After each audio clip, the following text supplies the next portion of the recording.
Cutuca o irmão que está do seu lado e diz assim, ó, se você tem juízo é melhor você ir embora agora, porque Deus vai te pegar aqui hoje, vai mudar a sua trajetória. Deus vai te pegar. Coisa boa é ser pego por Deus, amém? Eu estava numa reunião como essa uma vez. Eu tinha recém saído das ruas, voltando para Jesus. Minha esposa trabalhava, fazia faxina, comprou uma bicicleta para mim fazer a obra de Deus em Itajaí, nas ruas. Fiquei doido, eu me tranquei num quarto, em 2 meses eu li a Bíblia toda, em 5 meses eu li 2 vezes, eu fiquei doido, irmão. Eu queria ganhar alma para Jesus. Eu ia para a rua, incendiado, as pessoas caíam endemoniadas, eu andava na rua, elas caíam endemoniadas. Fiquei doido. Aí um dia cortaram a nossa luz, e a minha esposa disse assim, vamos no culto hoje, amor, tem reunião de obreiro. E nós estávamos começando a ser obreiro na igreja. E eu disse, vou fazer o que na igreja? Não tenho dinheiro para pagar luz. E como é que eu vou fazer uma coisa dessa? Eu não vou para a reunião de obreiro. Chega lá, o pastor vai dizer que a gente está fazendo tudo errado. E eu fui para a reunião de obreiro. Quando você acha que está ruim, pode ficar pior. Porque no caminho, nós dois de bicicleta, começou a cair uma chuva, irmão. A gente morava a 7 quilômetros da igreja, chegamos todo molhado. Encostei a bicicleta e sentei. Sabe quando foi isso? 1996. Sentei lá atrás todo molhado, quieto lá, com raiva de Deus. E de repente o meu pastor começou a pregar sobre propósito de Deus. E ele começou a dizer, Deus vai levantar um homem aqui em Itajaí. E quando ele falou isso, o Espírito me pegou por dentro assim e torceu meu coração. Eu apertei a mão da Iraci e disse, amor, é eu. Ela disse, Luiz, pelo amor de Deus, não faz vexame aqui. Eu disse, não, você não está entendendo. O pastor João está falando lá e Deus está dizendo aqui para mim, Luiz, é você. E foi me pegando, sabe, irmão? E foi me levantando da cadeira. E eu estava sentado lá no final, tinha umas 60 pessoas na reunião de obreiros. Eu chutei a cadeira e o pastor João disse, Deus vai levar esse homem para o mundo inteiro. O Brasil vai vir aqui em Itajaí para ouvir esse homem. E tal. Eu chutei a cadeira e disse, ah! Aí os irmãos todos olharam para trás. Alguns disseram, está amarrado. Outros, o sangue de Jesus tem poder. E eu estendi o dedo e disse, pastor João, esse homem que você está falando aí. Não falei nem sou eu, falei, é eu. Ele fez assim, assim seja, irmão Luiz Hermínio, assim seja, assim seja, glória a Jesus. Irmão, pronto, foi que nem Ana quando recebeu a palavra, o semblante mudou. Eu montei na minha bicicleta, já não era mais uma bicicleta, era uma Kawasaki 1100. E fui para casa. E fui pedalando, e a esposa dizendo, viu amor, como foi bom a gente ter vindo. Se agora tem uma palavra. Eu digo, se mete comigo para você ver. Irmão, a luz que estava cortada, quando eu cheguei em casa, ela continuou cortada. Não mudou nada. Mas aqui dentro acendeu uma luz que nunca mais apagou. Nunca mais apagou, dia após dia. Isso fazem 26 anos. Todos os dias Ele está lá. E todos os dias eu acordo e digo, Deus, o que é que nós vamos aprontar hoje? O que é que nós vamos fazer juntos hoje? Para onde nós estamos indo? Amém? Você e Deus são a maioria. Você precisa entender isso. Você só precisa de uma palavra. Deus criou tudo pela palavra, sustenta tudo pela palavra, mantém os céus e as terras nos seus códigos pela palavra. Você só precisa de uma palavra e você precisa crer no que você está ouvindo. Você não precisa nada. E 26 anos eu tenho provado diariamente, vendo a palavra se cumprir, dia após dia. Louvado seja o nome do Senhor. Eu estou com uma palavra no meu coração e eu quero compartilhar com você. Eu vou talvez começar hoje e terminar amanhã, porque como nós temos 2 dias, e vamos construir uma ideia. A minha oração, depois que acaba esses 2 dias, você prega até para bananeira, para pé de goiaba, para pé de manga. A minha oração é que depois que acabar esses 2 dias, você nunca mais seja um pedinte e se torne um intercessor. A minha oração é que você saia da fila da bênção e entre na fila do propósito. A minha oração é que você não veja mais derrota. Você sabia que a maioria das pessoas que se sentem derrotadas, elas não são derrotadas, elas são desistentes. Elas desistem de continuar. Elas não são derrotadas. Elas só desistiram de prosseguir. Só desistiram. Eu vim aqui servir gasolina azul para você, meu irmão. Eu não tenho muita coisa não. Eu não sou um grande teólogo. Eu não tenho palavras profundas, mas eu tenho uma que funciona. Eu sei que funciona, porque eu estou provando dela. Eu estou sendo pregado por Jesus nessa palavra. E eu acredito que você só pode pregar onde você já foi pregado. Então, fica tranquilo, Deus vai pegar a gente aqui. E você nunca vence a Deus. A Bíblia relata que Jacó lutou com Deus e prevaleceu. Mas quem é que saiu mancando? Ele venceu, mas quem saiu mancando foi ele. Porque você nunca vai vencer a Deus em nada. Em generosidade, em amor, em compreensão e misericórdia. Você nunca vai provar, você nunca vai vencer. E não adianta estudar Deus, irmão. Não adianta deitar Deus numa maca, querer abrir ele no meio para fazer a anatomia de Deus. Você tem que provar. Você tem que experimentar. Provar e ver de que o Senhor é bom. Você tem que comer dele. Quem come da minha carne e bebe do meu sangue permanece em mim. Toca-nos com milagres nesse lugar, Senhor. Sabe, eu acredito que o Espírito Santo aqui nos unge, mas quem treina é a igreja. Quem nos treina para viver nessa unção é a igreja. E Jesus deixou claro que nós precisamos desse lugar. Tudo que não é Deus depende totalmente de Deus, irmãos. Eu tenho estudado muito sobre a igreja, muito, demais. E uma coisa o Senhor tem falado: a igreja que nós sonhamos, ela existe para o Brasil. Os milagres que nós sonhamos, eles virão sobre nós.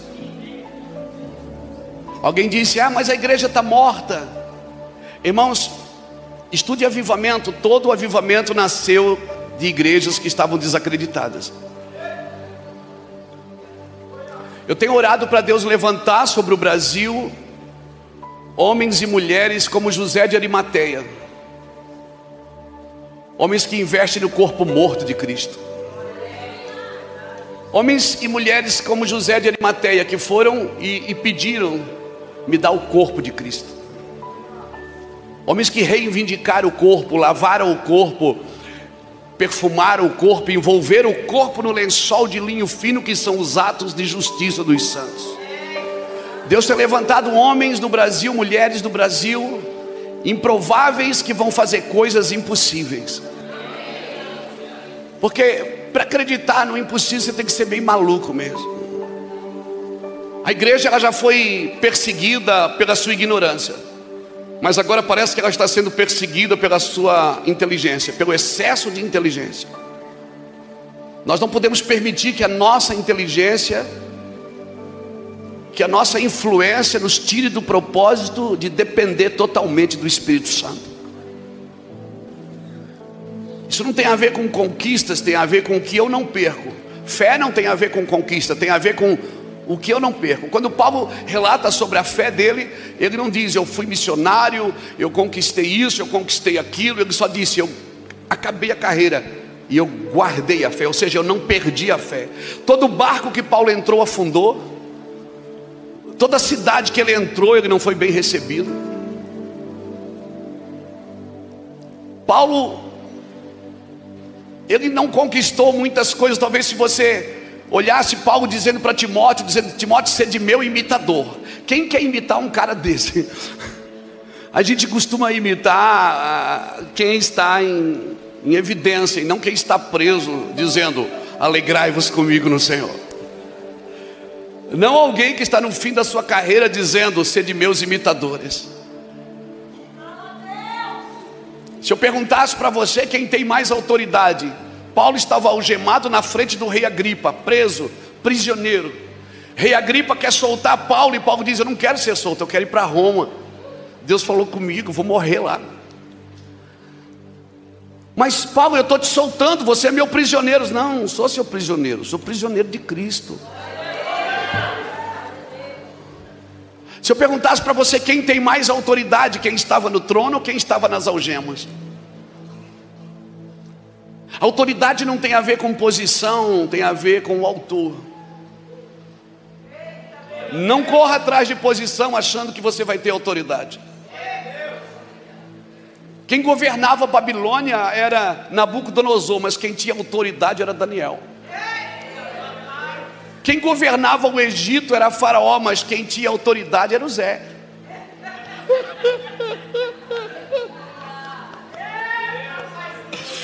Nós precisamos entender o que é autoridade.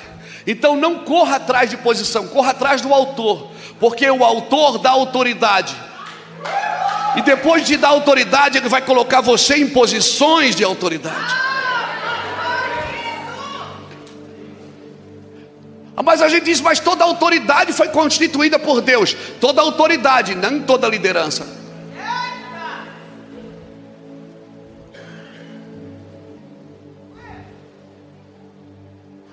Corra atrás do autor. O autor vai te dar autoridade. Eu tenho orado, irmãos, e pedido isso para Deus: Senhor, sela a tua igreja com autoridade. Por muito tempo eu tenho orado e pedido: Senhor, me dá autoridade. E o Senhor disse: eu não posso te dar autoridade com esse coração. Primeiro eu preciso mudar seu coração para poder te dar autoridade. Porque a autoridade na sua vida não pode ser autoritarismo, tem que ser autoridade. Porque Deus nunca deu poder para um homem dominar outro homem. Deus mandou eu dominar sobre todas as coisas. Coisas você domina, pessoas você conduz.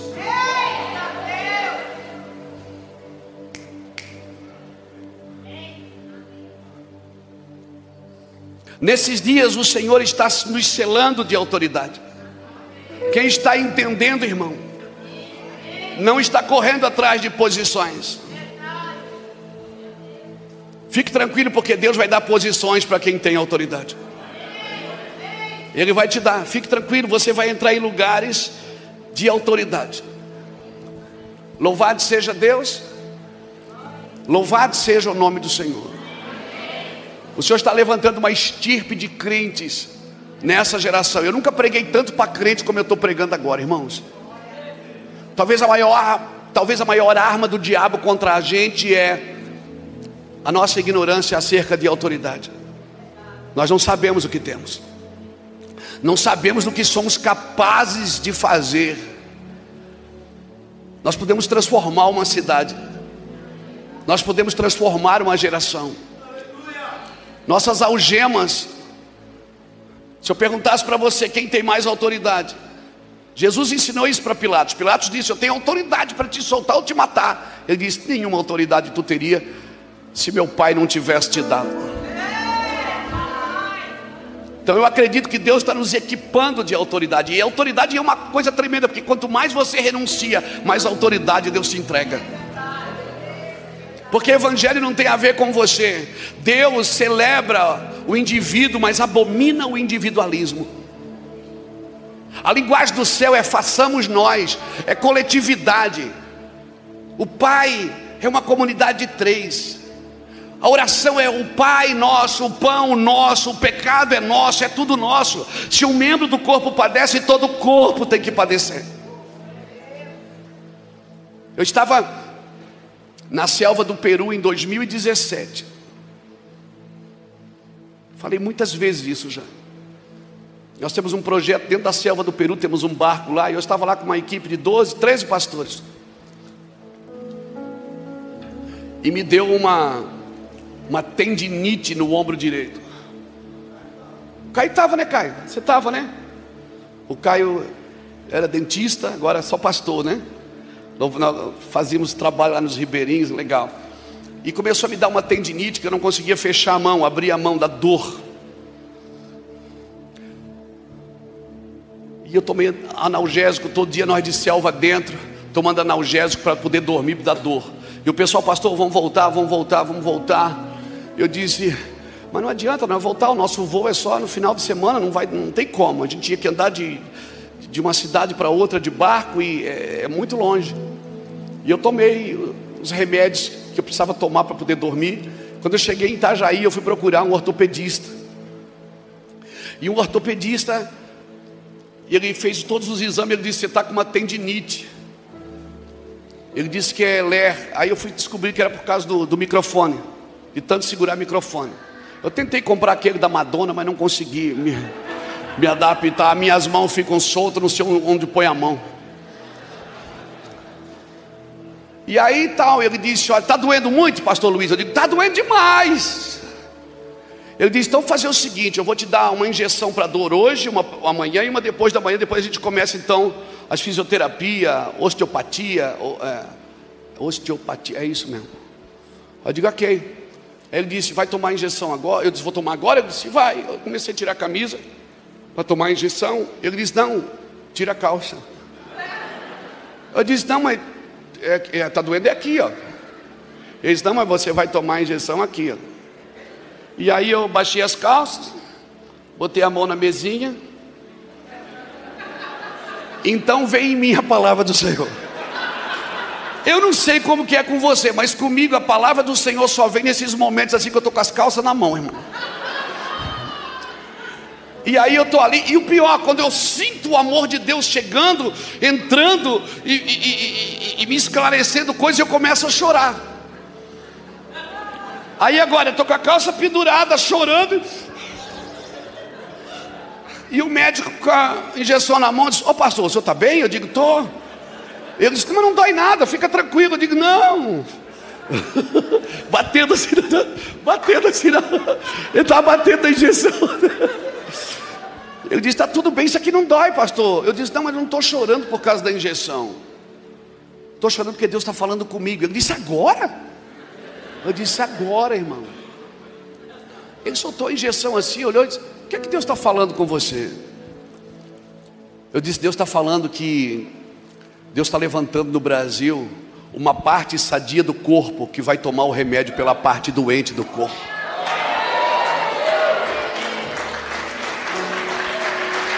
Eu quero declarar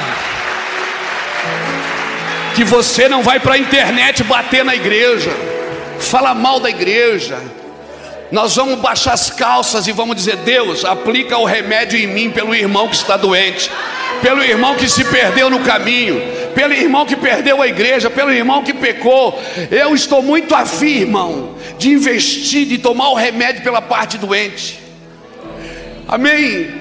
Se existe uma parte sadia do corpo em Anápolis, você tem a responsabilidade de tomar o remédio pela parte que se perdeu, pela parte que está doente. Se você é do corpo de Cristo, você vai tomar o remédio pela parte doente. Agora, para fazer isso, tem que mostrar a nudez. Quem quer ajudar alguém não tem reputação não, meu irmão. Quem quer servir a noiva do Cordeiro não tem reputação não. Porque o evangelho não é para você defender os seus interesses, porque dele, por ele e para ele são todas as coisas. Alguém está comigo aqui me entendendo? Você está entendendo o que eu estou falando? Não virá um avivamento sem primeiro um quebrantamento que só pode vir pela dor. Enquanto você não experimentar a misericórdia, você não vai exercê-la. Você precisa provar a misericórdia, provar o perdão, provar o amor de Deus. Não se aprende sobre amor numa sala de aula.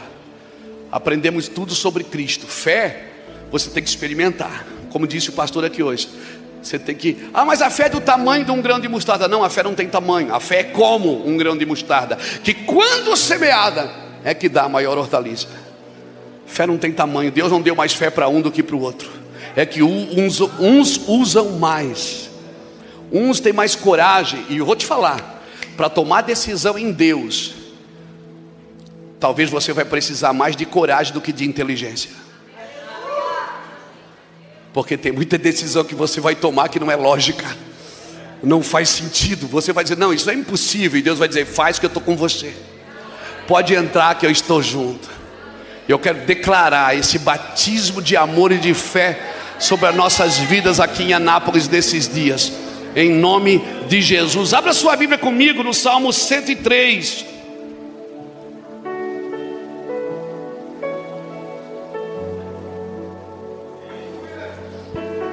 E quando eu penso nisso, eu penso em José de Arimateia.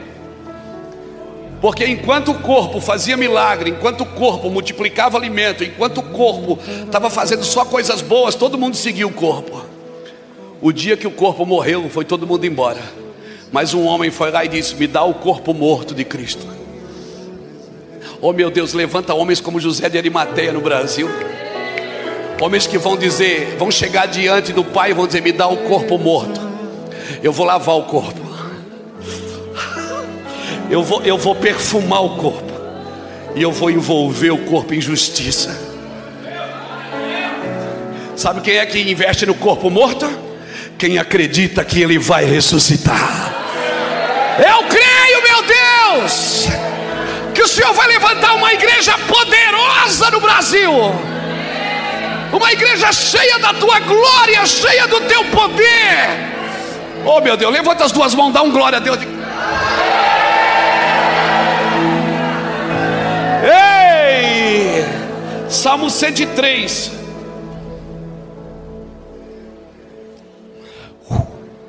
Eu estou pilhado, irmão. Eu estou que nem um leão enjaulado. Versículo, primeiros capítulos, ele nos apresenta a doutrina de como nós devemos crer. E nos 3 últimos, de como nós devemos viver por aquilo que a gente crê. Então Deus está mexendo no nosso comportamento. Eu acredito que nós precisamos de uma reforma urgente. Não uma reforma teológica, mas uma reforma de comportamento. Nós queremos uma coisa e nós temos uma promessa que ela vem.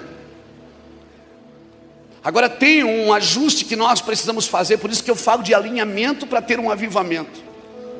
Porque nós achamos que avivamento eu preciso produzi-lo. Eu não preciso produzi-lo, eu preciso atraí-lo. Porque ele já vem. Às vezes a gente diz, toca aquela música para a unção vir aqui. Não, a unção, ela não vem por causa da música. Quando eu descobri que não é da música que Deus gosta, é de mim, até eu canto. Deus gosta de mim. Então porque Ele gosta de mim, eu procuro fazer aquilo que Ele gosta. Porque talvez Deus não goste do que eu faço, mas eu sei que Ele gosta de mim. Então aquilo que eu estou me tornando é muito mais importante do que aquilo que eu estou fazendo. Porque se aquilo que eu estou fazendo não está me tornando alguém mais parecido com Cristo, então o que eu estou fazendo não faz sentido para mim. O objetivo de eu fazer, até porque Deus não me chamou para trabalhar para Ele, Deus me chamou para estar com Ele. O trabalho é só o extrato de um relacionamento.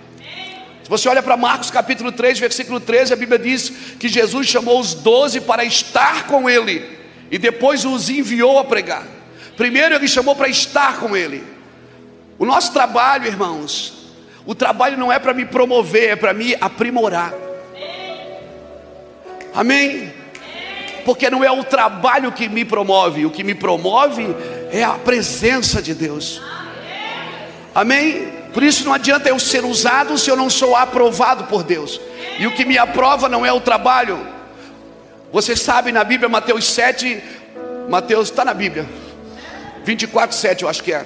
Ele diz: naqueles dias muitos dirão, em teu nome eu curei, em teu nome eu revelei, em teu nome eu profetizei. Ele vai dizer: apartai-vos de mim, porque eu não vos conheço, vocês que praticam a iniquidade. Aí eu pergunto: é iniquidade curar um enfermo? É iniquidade expulsar um demônio? Não, mas o Senhor disse: mas em teu nome nós curamos, em teu nome nós libertamos, em teu nome. Mas ele diz: vocês praticaram iniquidade, por quê? Se isso não é iniquidade, o problema não é o que eu faço, é por que eu faço. Não é o que eu estou fazendo, mas o que eu estou me tornando por aquilo que eu estou fazendo. Aleluia. Então nós precisamos entender que o fluxo desse mundo é diferente do fluxo do reino de Deus. O reino de Deus, quando chega em algum lugar, ele estabelece, não, ele manifesta, porque só o rei pode estabelecer. Eu acredito que Deus continua transbordando na realidade. Deus continua sendo Deus. E por isso, espere sempre o inusitado. Espere sempre o inusitado, porque Deus faz coisas inusitadas. A unção, quando ela desceu ali em Jericó, que as muralhas caíram, uma família foi abençoada, a família de Raabe, mas a família de Acã foi morta. Porque a unção, ela pode fazer mal como fazer bem. Ela pode fazer bem como fazer mal. Porque o problema nunca está na presença de Deus, está na forma que eu reajo quando ela está comigo. No mesmo ambiente, uma família que estava fora entrou, e uma família que estava dentro saiu. A família de Raabe foi trazida, e ela está até na genealogia de Cristo. E a família de Acã foi riscada da terra. Por quê, irmãos? Porque a unção fez bem para Davi, mas fez mal para Saul. Porque Saul não amava a Deus, ele amava o trono. Davi amava a Deus. Saul estava disposto a fazer qualquer coisa para segurar o trono. Davi não. Davi, quando pecou, ele saiu para o deserto. Ele não pediu o trono, ele não pediu o ministério. Ele só disse: cria em mim um coração puro, renova em mim um espírito inabalável. Não me lance fora da tua presença, não retire de mim o teu espírito. Torna a dar-me a alegria da tua salvação. Em outras palavras, Davi estava dizendo: não me deixa, Deus, toma tudo que o Senhor me deu, pode pegar tudo, mas por favor, não me deixa, não me larga. A fé que Deus honra é a fé que honra a Deus. E quando eu pude entender isso, a diferença de obedecer e honrar, irmão. Porque eu posso obedecer, mas porque eu ganho para obedecer. Eu posso obedecer porque me é conveniente obedecer. Mas honrar não, irmãos. Eu honro porque eu só quero honrar, eu só quero estar ali, eu só quero servir. E parece que nós estamos compreendendo algumas coisas. Parece que Deus expandiu a gente por dentro. Eu vou falar uma coisa para você. Eu tenho 55 anos, estou no ministério há pouco tempo, há 27 anos. Eu me converti, voltei para Jesus com 28 anos. Vai fazer 27 anos, dia 1º de dezembro de 1995 eu me converti, voltei para o Senhor. Mas nesses 27 anos, se tem uma coisa que eu tenho procurado, não é fazer, é me tornar. Eu quero me tornar alguém que possa glorificar o nome de Jesus. Eu quero me tornar alguém que Deus possa transbordar comigo na realidade dele. Porque Deus continua sendo Deus, eu fazendo ou não fazendo. Se você crê, ele é Deus. Se você não crê, ele vai continuar sendo Deus. Deus não muda a sua natureza, mas ele capacitou o homem para compreender coisas incompreensíveis. E Deus está fazendo isso na nossa geração. Eu não sei, não vou dizer para você que talvez seja porque Jesus está voltando. Jesus está voltando há 2000 anos, né? Paulo já achava que ia ser nos dias dele. Como ele dizia assim: nós que estamos vivos vamos depois, primeiro é os mortos. Paulo já achava que Jesus estava voltando. Mas uma coisa eu tenho aprendido: nada que Deus faz na terra faz sozinho. Não porque ele não possa, é porque ele não quer. Deus não quer fazer, Deus quer usar a gente, irmãos. Agora, usar Para qual objetivo? Eu sempre me preparei para o púlpito. Alguém me disse aí, pastor, está preparando a palavra? Eu digo, não, estou preparando o pregador. Porque nunca falta pregação para alguém que está preparado. Amém? Agora, tem uma diferença de um pregador ungido e um pregador preparado. Porque ele pode estar preparado e não estar ungido. Agora, todo ungido vai se preparar. Porque ele vai afiar todos os dias a sua espada, irmãos. Todo santo dia. Então, Deus sempre vai levantar um ser humano que vai ativar outros seres humanos, que vai conectar pessoas com Ele. Deus sempre tem agentes em todos os ambientes. Uma vez eu fui para a Argentina pregar o Evangelho, e na volta, naquela época, hoje não mais, mas naquela época que você saía do Brasil, você tinha que passar na alfândega para dizer que você tinha um computador. Se você tivesse um bom relógio, você tinha que falar do seu relógio. Então eu, fui para a Argentina e passei e fui para a Argentina. Eu, minha esposa, meu filho era menor, o Samuel era de colo. Na volta, eu passei na Polícia Federal, na alfândega em Porto Alegre. O meu computador foi preso. E aí o guarda disse, o agente disse, o senhor não pode. Eu disse, mas eu sou um pastor. Ele disse, sinto muito. E como é só Jesus que salva, eu não tinha salvo os meus esboços que estavam no computador, irmão.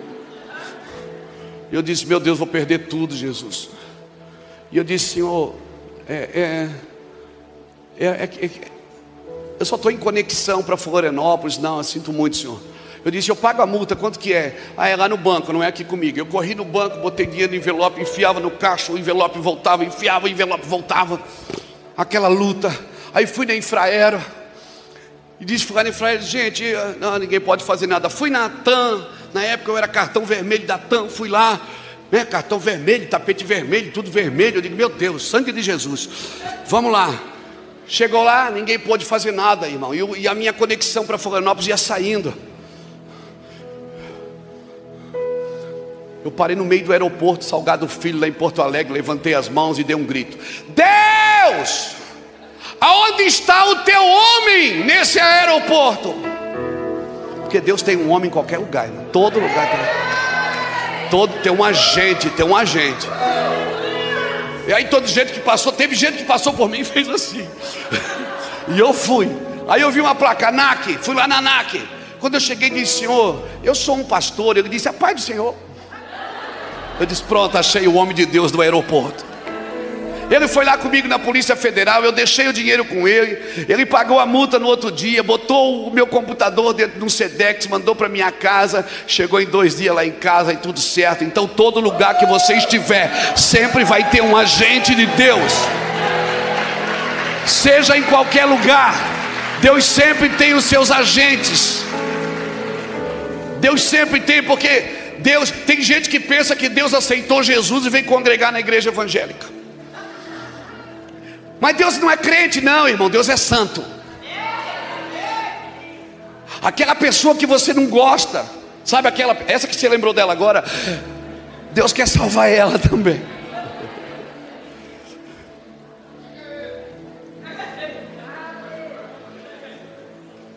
Deus amou o mundo de tal maneira, sem explicações. Nós enquadramos Deus dentro da nossa religiosidade, mas Deus quer salvar toda a terra.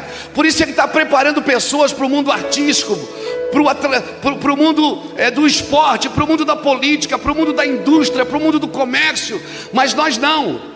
A nossa cabeça é só de ir à igreja e não de ser a igreja. Nós somos a igreja em qualquer ambiente, em todos os ambientes que nós entrarmos.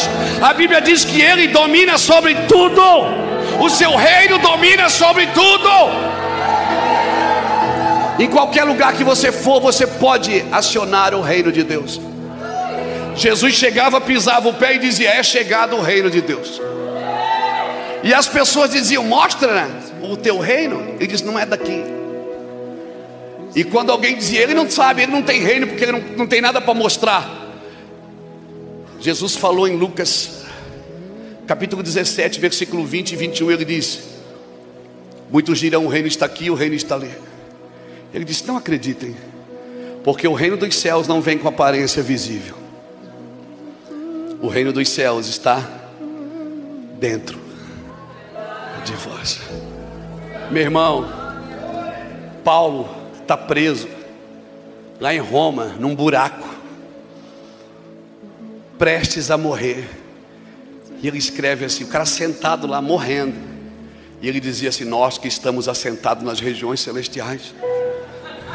Cara, os caras que estavam na cela do lado ficavam pensando: esse cara é maluco, esse cara é um doido, um chapado. E Paulo dizia: alegrai-vos comigo no Senhor. Combati o bom combate, acabei o que eu vim fazer e guardei o que Deus me deu. Eu não perdi. O que Deus me deu eu não perdi. Conquista, irmão. Fé não tem a ver só com conquista, tem a ver com não perder o que Deus te entregou. Não perca o que Deus te entregou. Mas pastor, eu não vejo. Não vai ver mesmo. Para de olhar para fora e começa a olhar para dentro. 2 Coríntios capítulo 4, versículo 7, o apóstolo Paulo diz assim: nós temos um tesouro no vaso de barro, para que a excelência seja de Deus e não nossa. E aí Paulo começa a dizer: em tudo eu sou atribulado, porém não angustiado, perseguido, porém não abatido, perplexo, porém não desanimado, levando no meu corpo o morrer de Cristo, para que a vida de Cristo se manifeste também na minha carne mortal. Por isso, ainda que o meu homem exterior se envelheça, se desgaste, se corrompa, o meu homem interior se renova cada dia. Para de olhar para fora e começa a olhar para dentro.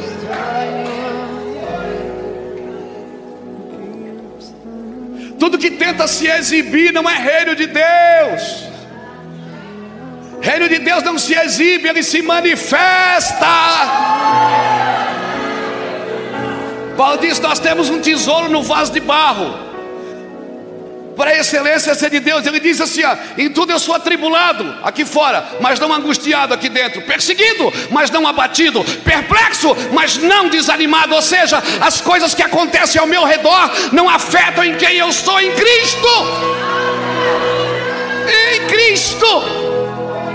Oh meu Deus, isso vale um glória a Deus. Quando você está crucificado com Cristo, você não tem medo de Roma, você não tem medo do Egito, você não tem medo da Babilônia. Às vezes pessoas dizem assim: cuidado, o mundo. Irmão, se você está crucificado com Cristo, você não tem medo do mundo. Você não tem coragem de entrar e sair em qualquer lugar dessa terra. Você entra e sai em qualquer ambiente, porque se você é crucificado com Cristo, Roma não te assusta, o Egito não te assusta, Babilônia não te assusta, nada te assusta, o pecado não te assusta. Eu vou falar uma coisa para você: quanto mais eu ouço sobre as promulgações de leis injustas, quanto mais eu vejo a corrupção crescendo, a mentira, a injustiça dos homens, mas eu me apaixono por Jesus, porque tudo isso que está acontecendo, Ele falou que aconteceria. Eu estou vivendo um cenário, e o cenário é esse de Mateus 24, de Lucas 21, de Marcos 13. Ele falou que isso aconteceria. Então, quanto mais eu vejo a maldade dos homens aumentando, sabe o que eu penso? É verdade, Jesus é de verdade.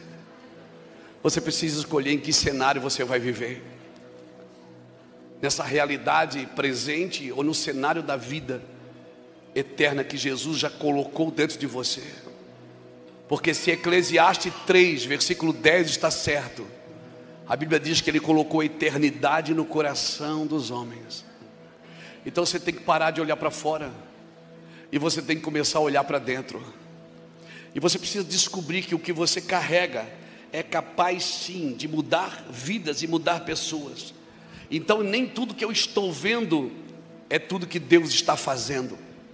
Nem tudo que eu estou vendo é exatamente o que Deus está fazendo. Cutuca a pessoa que está do seu lado, diga: coragem.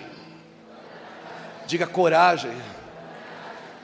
Sabe o que é coragem? Coragem é fazer o que você tem medo. Porque enquanto você não tiver medo, você não sabe o que é coragem. Coragem é fazer justamente o que você tem medo de fazer. A coragem só pode ser manifesta quando você está num ambiente de medo. E nós vivemos há 2 anos num ambiente de medo. Num ambiente que as coisas de fora assolaram a igreja. Eu preguei meses para cadeiras vazias. Dava uma gripe, um espirro, pronto, já corria todo mundo. Tem gente que ficou doente sem estar doente. Perdemos amigos, perdemos familiares. Um ambiente de medo. Mas estude sobre avivamento. Todo prelúdio de um avivamento sempre foi gerado num ambiente de dor, de perda e de medo. Ai, irmão, eu estou muito animado. É sério, eu estou muito animado, irmão. Eu estou com muita, como diz a gente lá, como a gente diz lá no sul, eu estou com muita alegria na minha felicidade. Eu estou porque, irmão, eu tenho 55 anos, mas eu me sinto assim um menino para fazer as coisas para Deus. Deus tem dado uma vontade, irmão, que não é minha. Deus tem dado uma força que não é minha. Eu conheço as minhas limitações. Sabe, tem dado lágrimas. Longe de mim viver sem lágrimas para Cristo. Eu não suportaria viver sem quebrantamento. Longe de mim viver sem um evangelho de lágrimas. Nós queremos tirar da igreja o sofrimento. Se o sofrimento é a única coisa que mantém a igreja viva, que nos mantém obedientes. Hoje as nossas campanhas são pare de sofrer. E a Bíblia diz que Jesus aprendeu a obediência por tudo que sofreu. Nós estamos indo contra o evangelho de verdade. O evangelho de verdade, irmão, mais do que diplomas, ele te dá cicatrizes. Quando você chegar na eternidade, que você entrar assim, você vai olhar o trono, aquele trono, você vai ver. Você crê que você... Não, você vai ver. Você precisa crer que você vai ver, irmão. Pastor, mas não é loucura, não, é bem-aventurança. Bem-aventurados são os que não viram, mas creram.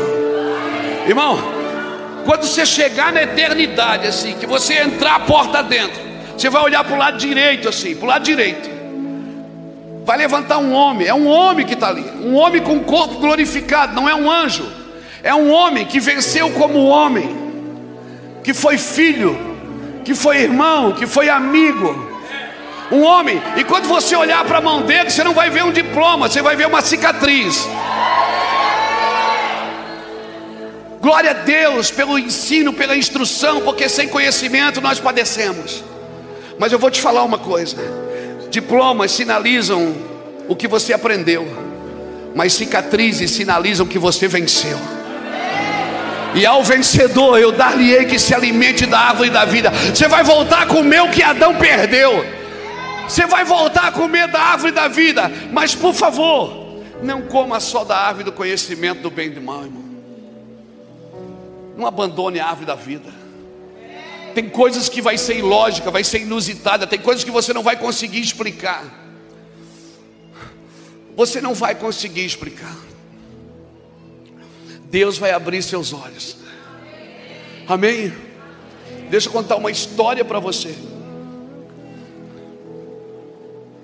Se eu tenho aqui nas escrituras dito que o Senhor se compadece dos seus filhos porque lembra que eles são pó. Irmão, ontem nós estávamos em Caldas Novas, eu falei sobre isso. Nós cantamos uma música de um amigo nosso, Davi Fernandes, que ele diz: céus e terra se encontram, alinhando o seu plano. Nós cantamos que céus e terra se encontram. Mas você sabe que o único lugar que céus e terra se encontram é em você? Você tem os dois códigos. Você tem o código da terra e o código do céu. Porque Deus formou você do pó da terra, mas soprou sobre você o seu espírito.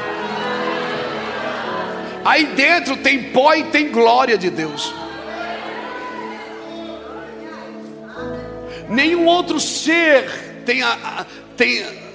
vive nos dois ambientes.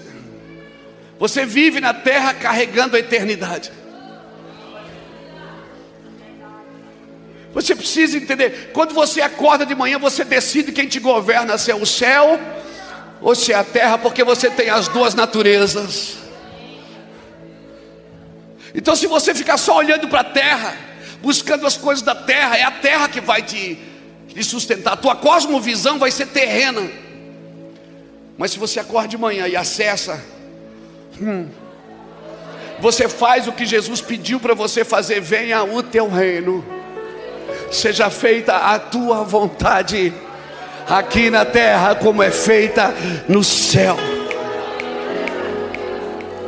Quando você acorda pela manhã, você tem as duas naturezas. Mas as coisas do céu não me incomodam, o que me incomoda é as coisas da terra. Porque eu sou marido, eu sou pai, eu sou avô, eu sou amigo, eu sou irmão, eu sou filho. E eu tenho que lidar com as coisas da terra, as contas. E eu tenho que lidar com a minha integridade. Eu tenho que lidar com a minha reputação. Eu tenho que alimentar expectativas. Mas com as coisas do céu não. Com as coisas do céu você acessa e elas baixam. O problema é que se você escolhe viver para a terra, somente para a terra, a Bíblia diz que o diabo ele recebeu a autoridade dada por Deus para comer do pó da terra. Então você pode virar comida de serpente.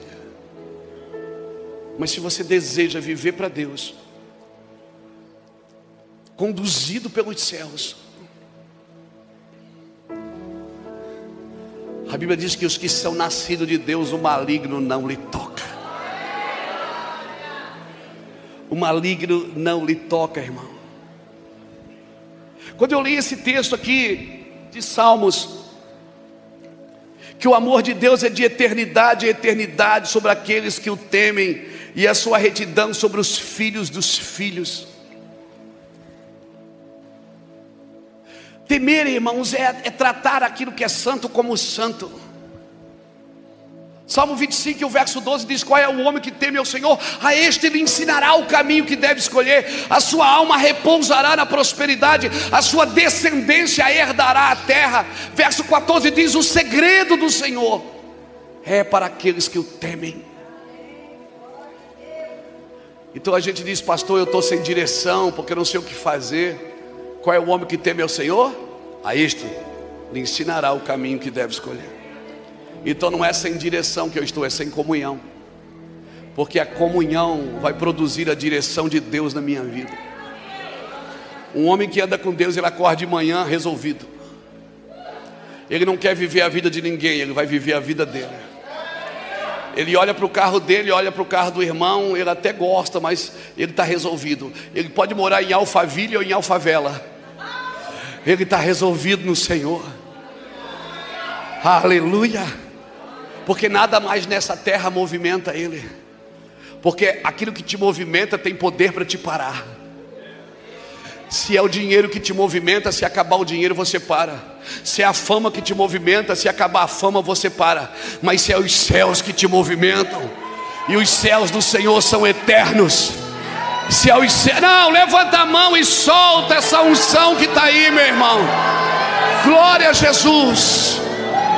Glória a Jesus. Ele domina sobre tudo. A Bíblia diz que Ele fez o seu trono na eternidade, e de lá Ele domina sobre tudo. É que a nossa ótica ainda está muito terrena. Nós precisamos subir, irmãos. E sabe de uma coisa? Deixa eu contar uma história para você.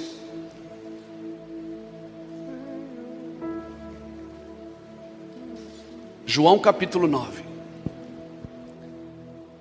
Jesus chega e eles passam por um cego de nascença. E aí os discípulos perguntam: mestre, quem pecou? Foi ele ou foi os pais dele? Você já viu que a gente sempre foca no pecado das pessoas e não na solução da vida delas? E Jesus repreendeu os seus discípulos e disse: não, ninguém pecou. Isso está acontecendo para que se manifeste nele a minha glória.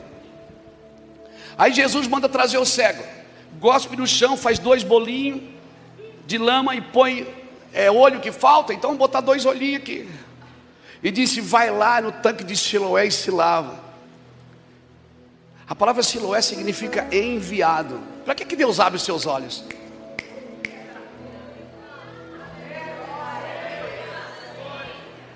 Aí o cego, ele foi lá abrir os olhos. Aí ele se lavou. Estou vendo. Ele volta. Quando ele volta no caminho, ele encontra aqueles caras que eram amigo dele, que pediu esmolas com ele. E aqueles caras olham para ele e dizem: você não é o cego? Ele disse: eu era, mas uma pessoa passou por mim ali e sujou meu rosto e mandou me lavar, estou vendo. Aí os caras disseram: então você não era cego? Eu era. Mas como é que você está vendo? Eu já te falei, eu estou vendo porque eu fui lá e ele mandou me lavar e eu voltei vendo. Aí ele disse: mentira, tu não era cego coisa nenhuma, tu está enganando. Não, eu era. Mas como é que você está vendo? Eu estou vendo porque Jesus, alguém, não sei se era Jesus mesmo, mas ele orou por mim ali e deu certo. Ele disse: mentira, você está enganando a gente. Vamos levar ele no templo. Levaram ele nos fariseus. Aí chegou lá, os fariseus olharam, os sacerdotes: você não era cego? Ele disse: eu era. Todo feliz, todo empolgado. Como é que você está vendo? Ele disse: eu já disse, gente. Falei para eles, não acreditam. Eu estava ali. Ele cuspiu no chão, passou barro no meu olho e mandou me lavar e eu voltei. E aqueles homens sacerdotes disseram: blasfêmia! Hoje é sábado, não pode curar, tem que ficar cego.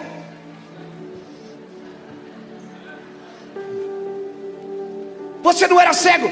Eu era. Mas como é que você está vendo? Eu já falei. Eu vou repetir, irmão. E ele repetiu várias vezes. De repente eles disseram: você tem pai e tem mãe? Manda chamar o pai e a mãe dele. Aí entrou o pai e a mãe. É seu filho, é? Ele era cego? Era. Mas como é que ele está vendo? Meu filho, não sei, eu congrego em outra igreja, não quero saber essas coisas. Fala com ele, ele é de maior, ele resolve seus problemas. Você era cego? Ô gente, eu era. Aí já foi dando um ruim no cara. Mas como é que você está vendo? Eu já falei. E aí ele solta. Ele diz: quem sabe não era ele o Messias que está escrito na Torá? Quem sabe não era ele? Eles disseram: cala a boca, seu pecador. Agora você quer pregar para a gente, seu malfeitor, seu cego. Vai-te embora, expulsa ele do templo, sai. Moral da história: enquanto ele era cego, ele não tinha problema com ninguém. Quando ele começou a enxergar, ele teve problema com os amigos, com a religião e com a família. A minha pergunta é: você quer mesmo enxergar, meu irmão? Você quer mesmo enxergar o que as escrituras? Pastor, eu quero. Então não adianta só estudar a Bíblia. Você tem que se relacionar com o homem com quem a Bíblia está falando. Não é só ler a Bíblia, é se relacionar com o homem que a Bíblia fala. Porque se você só ler Bíblia, você só vai conhecer versículos, mas nunca vai dar um cheiro nele, nunca vai andar com ele, nunca vai viver com ele.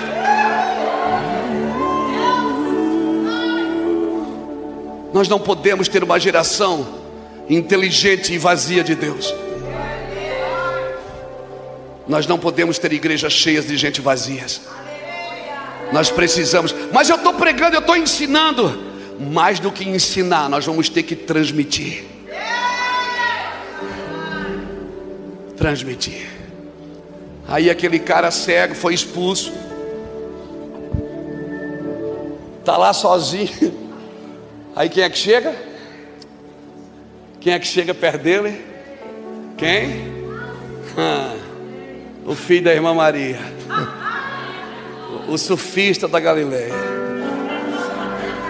aquele que anda sobre as águas, o eterno, o santo, soberano, o maior de todos, o único que é digno. Aí ele está lá sozinho. Aí quem é que chega perto dele? O cabeludo, o Nazareno. Ele chega perto dele como quem não quer nada e diz assim: crê tu no Filho do Homem? Ele disse: onde ele está para que eu creia? Ele disse: é isso que fala contigo. Ele disse: eu vim para aqueles que não enxergam, comecem a ver, e aqueles que pensam ver se tornem cegos. Aí tinha uns fariseus do lado, disseram assim: ei, você está chamando nós de cego? Nós somos filhos de Abraão.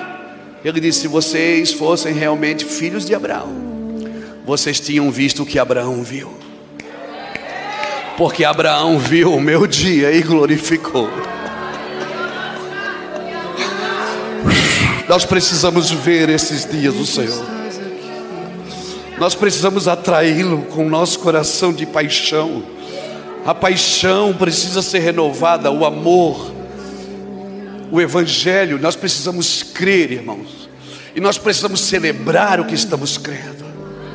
Nós não precisamos de uma máquina tentando nos impulsionar, não. Nós temos vida dentro de nós, a vida de Cristo. Nós precisamos crer na vida de Cristo. Então, às vezes, religiosamente falando, é melhor que a gente fique cego, porque cego a gente fica pedindo esmola na beira do caminho. Mas quando você começa a enxergar, talvez ninguém vai entender o que você está vendo. Talvez nem todos vão compreender o que você está vendo. Deus está abrindo olhos, ouvidos, mentes da nossa geração. Eu não quero ser mais um pregador correndo atrás de oferta, irmão.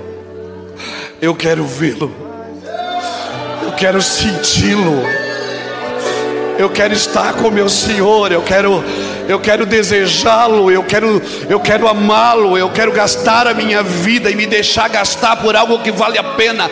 Nenhum homem está disposto a morrer por aquilo que duvida. Se você quer isso mesmo na sua família, na sua casa, salvação não te custou nada, mas reino de Deus vai te custar tudo. Vai custar sua vida, vai custar seu tempo, vai custar suas lágrimas.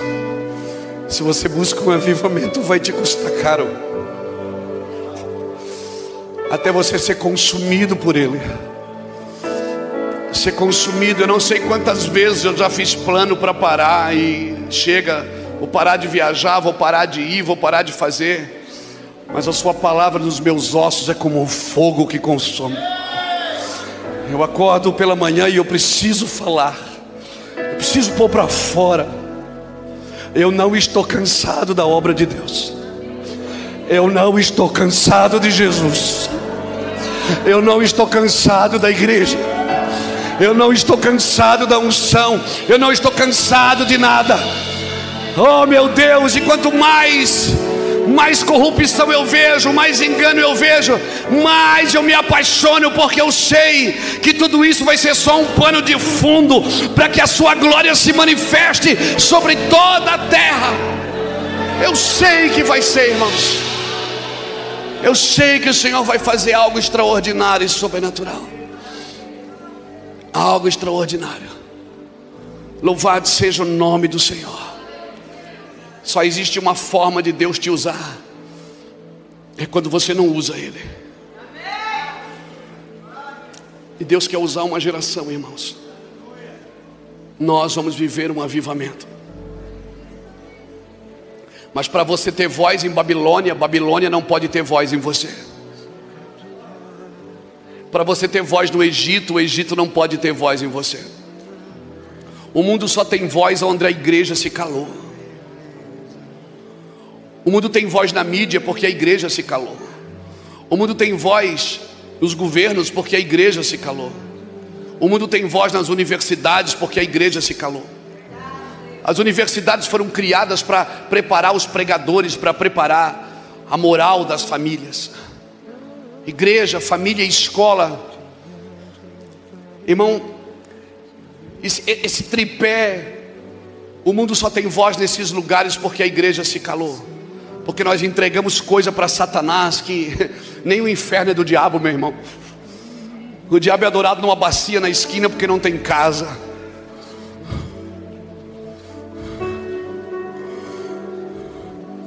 O Senhor nos entregou a terra. E parece que a gente não presta atenção nisso. Mas a terra não pode curar a terra, só o céu pode curar a terra. Só alguém que atrai o reino de Deus pode curar a terra. Sabe quando Deus quis transformar o mundo, Ele não mandou um livro, Ele mandou um homem, vestido de carne e osso, cheio do Espírito de Deus. Deus ainda usa homens para transformar homens, para transformar ambientes, para transformar território. A Bíblia nos chama de sal da terra. Sal é para causar sede. Um dos atributos do sal é causar sede. Então cause sede no lugar que você está. Cause sede na geração que você vive. Eu não vou descansar, irmãos. Nós não podemos descansar. Não tem aposentadoria, irmão. Amém? Eu vou te falar uma coisa: se você queria aposentadoria, você devia ter feito um curso público, e não vindo para o ministério, porque no ministério,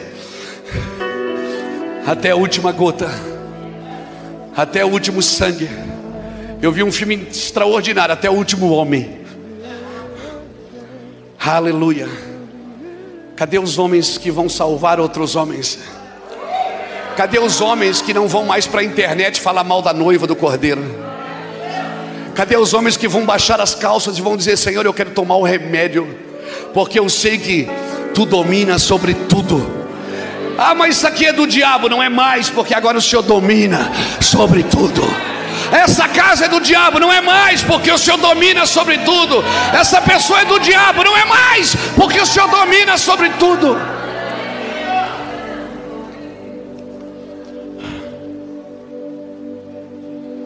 Nós temos que ter a fama que Jesus tinha. Sabe qual era a fama de Jesus? Amigo dos pecadores. A igreja precisa voltar a ter a fama de Jesus. Eu oro para que você se torne amigo dos pecadores. Eu oro para que você se torne amigo dos pecadores. Eu oro para que a fama que Jesus tinha. Jesus chega em Jerusalém, irmão. Estava tudo organizado. Leproso andava com leproso, prostituta andava com prostituta, publicano com publicano, romano com romano, fariseu com fariseu. Ninguém se misturava, as etnias tudo separadinho, tudo arrumadinho. Parecia as nossas denominações hoje, tudo arrumadinho. Jesus abraçava o leproso na rua. As prostitutas se convertiam, vinham servir ele no ministério. Ele orava pelos romanos, comia na casa dos publicanos. Sabe o que as pessoas diziam? Ele tem demônios.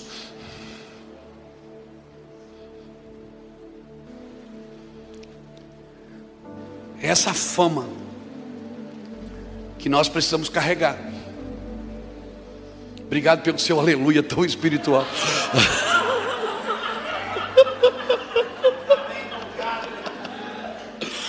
Essa fama. Você viu fulano? Ele é eu mesmo. Mas você ando pertinho, porque foi para isso que Ele me chamou.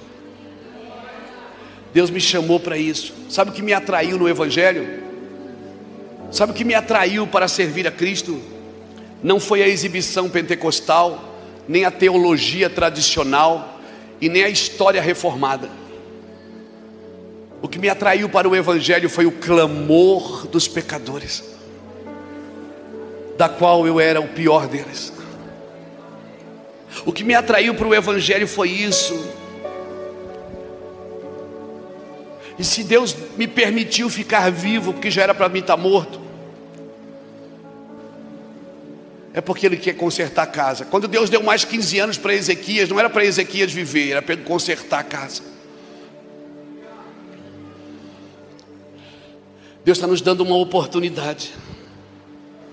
Deus está nos dando uma oportunidade. Então, por favor, não chamem mais críticos de reformadores e nem acusadores de profetas. Eu vou repetir para ficar bem claro. Não chamem críticos de reformadores e nem acusadores de profeta. Profetas não é para mostrar o defeito, é para mostrar o caminho. Nós temos já o diagnóstico, não precisa de mais. Nós já recebemos o diagnóstico. Tá, e agora o que eu devo comer e beber? O que eu devo tomar para ser curado? Amém, irmãos? Alguém disse isso, eu não me lembro quem é. Somente uma fé inabalável, somente uma fé que foi abalada, perdão, inabalável é. Acho que foi Lutero. Somente uma fé que foi abalada, inabalável é. Então não tem como você viver uma fé inabalável se Deus não mexer nas suas estruturas. Se Deus não colocar, não abalar tudo que pode ser abalado para que o inabalável permaneça. Então eu acredito que Deus mexeu no mundo, sacudiu o mundo. Deus sacudiu o mundo de norte a sul, de leste a oeste, irmãos. Sabe, depois da pandemia eu tenho andado no Brasil e sabe que eu tenho visto uma fome pela sua presença. Eu vejo pessoas se reconciliando. Pessoas que achavam que iam morrer se reconciliaram. Eu vejo pessoas confessando seus pecados. Eu vejo pessoas falando das suas mazelas. Eu vejo pessoas abrindo mão dos seus problemas para viver aquilo que Deus tem para elas. Eu vejo pessoas dando voz de comando ao mar, ao vento. Aquieta-te. E se Jesus mandou aquietar e se aquietou é porque tem ouvido para ouvir. Então fala mesmo, fala com a tempestade. Conversa com ela, diga para ela quem é que governa sobre ela. Deus nos deu, irmãos. Deus tem nos dado esses dias uma fé inabalável. Eu tenho andado no Brasil, eu tenho visto em muitos lugares. E eu vou te ser franco, para a gente terminar. Eu não quero saber por que se perdeu. Eu quero saber como eu posso fazer para recomeçar. Eu não quero saber por que se perdeu. Eu quero saber como eu posso fazer para recomeçar. Então se prepare. Porque eu contei um caso para você aqui quando eu recebi uma palavra do meu pastor em 1996. E eu vou te falar, eu não sabia que atrás daquela palavra viria tanta perseguição. Na realidade, irmão, toda vez que Deus te dá uma palavra, o diabo persegue essa palavra. Moisés entrou no Egito e disse para Faraó: deixa meu povo ir, para que me sirva no deserto, assim diz o Senhor. Faraó, sabe o que é que ele fez? Aumentou o serviço para o povo não ouvir a palavra. Toda vez que você ouvir uma palavra de Deus que vai te dar destino, ela também vai gerar perseguição, vai gerar dificuldade. Mas eu quero dizer para você, nenhum homem conhece a glória de Deus sem viver uma vida de superação. Você pode conhecer a Bíblia, pode conhecer a igreja, pode conhecer muitas coisas de Deus, mas uma vida com Deus, ela precisa de superações. A sua luta não é contra o diabo já foi vencido na cruz. A sua luta é contra o velho homem, contra a pessoa que está aí dentro, que fica brigando para que você não veja o reino de Deus que Deus colocou na sua vida. Eu creio, irmãos. Por isso eu saio da minha casa para andar na terra. Porque eu creio no que eu estou dizendo. E vivo na íntegra o que eu estou dizendo. Eu não tenho um discurso bonito. Eu não tenho muitas palavras persuasivas de sabedoria humana. Eu não entendo de muitas coisas. De muitas coisas eu não entendo. Mas tendo uma coisa que eu tenho compreendido nesses dias, é sobre a sua presença e do que realmente ela gosta. Eu sei que Deus gosta de estar comigo, porque não é só eu que desfruto da presença dele, ele também desfruta da minha presença. E vai chegar uma hora que já não é mais você que procura ele, é ele que procura você. Ele chama você para estar com ele. Ele vai te falar coisas que nem a NASA sabe. Galileu Galilei foi um dos primeiros homens a dizer que a terra era redonda. Eu acho que ele leu Isaías, porque Isaías diz que o Senhor está sentado sobre o círculo da terra. Eu acho que o Isaías já sabia que a terra era redonda. Deus vai te mostrar coisa que você vai ficar apavorado. Nada nessa terra pode roubar a beleza do Espírito de Deus sobre a sua vida. Deus vai te mostrar coisas que você vai ficar doidão, irmão. Você vai rir sozinho. Às vezes eu estou em algum lugar, eu começo a rir. As pessoas olham, eu digo, perdão, desculpa aí. Porque é muita loucura. É verdade, irmãos. É verdade. Uma vez nós estávamos num aeroporto, eu e o irmão que viajava comigo, o Cláudio, não era ainda o Reuel. O Cláudio hoje é missionário no projeto da Índia. E nós estávamos no aeroporto, e sabe aquele dia que você está assim, que você está mais lá do que aqui? E a gente estava no aeroporto, e eu estava com uma camisa branca, azulzinha clara, e um coletezinho, aquele coletezinho de lã, sabe? Coletezinho de lã, azul escuro, uma calça azul, tal. Aí eu acabei de comer, peguei a minha bandeja e fui botar no lixeirinho. E aí tinha um homem sentado, ele disse assim, ô garoto, você pode limpar minha mesa aqui? Eu digo, posso? Sim, senhor. Porque eu estava igual o garçom do McDonald's. A roupa idêntica. E aí eu fui lá, peguei. Ele disse, pô, os caras levantam aqui, sujam tudo aqui, pô. E falou uns palavrão. E eu limpei da mesa. O senhor, nos perdoe, senhor, nos perdoe.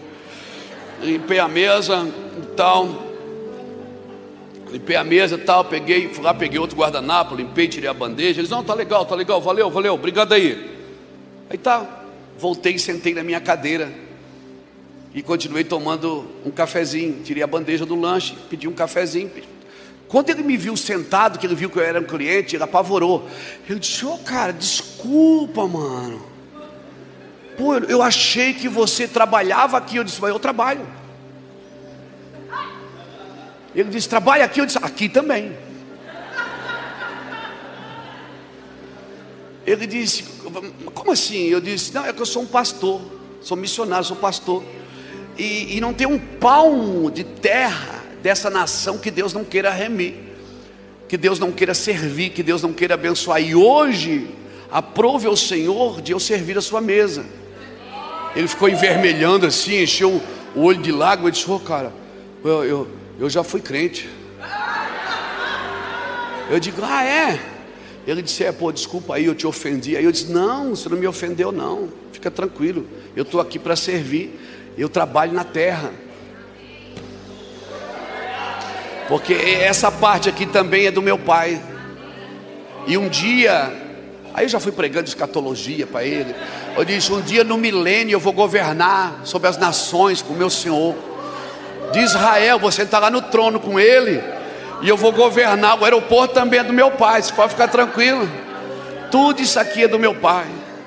Você precisa ter uma mentalidade, irmão, que Deus te colocou aqui para mudar o ambiente. Não tem um palmo de terra desse planeta que Deus não queira remir. Não tem uma pessoa nessa terra que Deus não queira salvar. Você é um agente de transformação em qualquer ambiente. Deus quer ser Deus através de você, através das suas mãos. Quantas pessoas eu já vi sendo curada ao lado, que sentou do meu lado no aeroporto, que sentou do meu lado no avião, só de sentar e começar a chorar. Tá abafado aqui, né? Eu digo, não, tá tudo bem, tá tudo certo.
Começar a chorar do nada.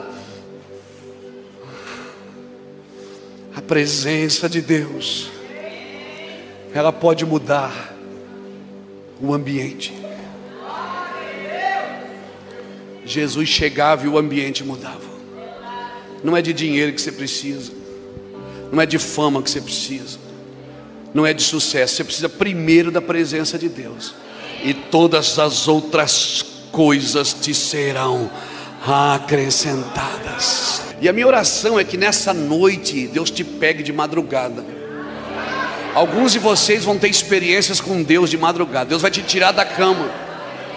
Você vai abrir a Bíblia, as letras vão começar a saltar assim no seu espírito. Você vai ficar doidão. Algumas pessoas vão te abordar e dizer assim: eu tenho percebido que você está diferente. A presença de Deus. Agora, quando eu falo de Deus, eu atraio o seu poder. Mas quando eu falo com Deus, eu atraio a sua presença. Por isso que tem gente na igreja há 30 anos e nunca foi transformado, porque ele só tem relação com o poder de Deus e não com a presença de Deus. O que te transforma não é o poder de Deus, é a presença de Deus. Aquele povo andou 40 anos no deserto e ninguém na terra viu tanto poder quanto eles. Mas 1 Coríntios capítulo 10 diz que Deus não se agradou da maioria deles, porque não é o poder de Deus que te transforma. Eu estou aqui falando de Deus para você, e o poder vem sobre você. E quando esse culto acabar, nós vamos parar de falar de Deus. Aí o poder também acaba, mas a presença vai com você para casa. Antes de dormir hoje, deitado no travesseiro, eu olho para cima, cheiroso. Se tu é macho, vem aqui embaixo para ver se eu não te agarro. Aí já, pastor, isso é coisa de menino, mas é exatamente o que ele quer. Ele não leu os seus livros de teologia para se comportar como você acha que ele vai se comportar. Ele é Deus, Ele é Pai. Daqui a pouco você vai embarcar no carro e a presença vai embora. Aí você diz: mas eu não estou sentindo nada. Eu não estou sentindo. Mais do que sentir, a presença de Deus você conhece. Você conhece para sentir, você não sente para conhecer. Porque vai ter dias que você não vai sentir nada, e Ele vai estar lá. E sabe por que Ele vai estar lá? Porque Ele disse: eu estarei com você todos os dias da sua vida. Quando tu passares pelo fogo, não te queimarás. Quando passares pelos rios, as águas não te submergirão. Quando passares pelos mares, não te afogarás, porque eu, Emanuel, Emanuel é Deus conosco, é Deus agora. Não o trate na terceira pessoa como se ele não viesse no culto. Experimente um dia fechar seus olhos e chamá-lo. Se você chamar, ele vem. Se você prepara o lugar, ele vem. Se você dá tempo para ele, ele dá tempo para você. Se você honra, a presença dele te honra também.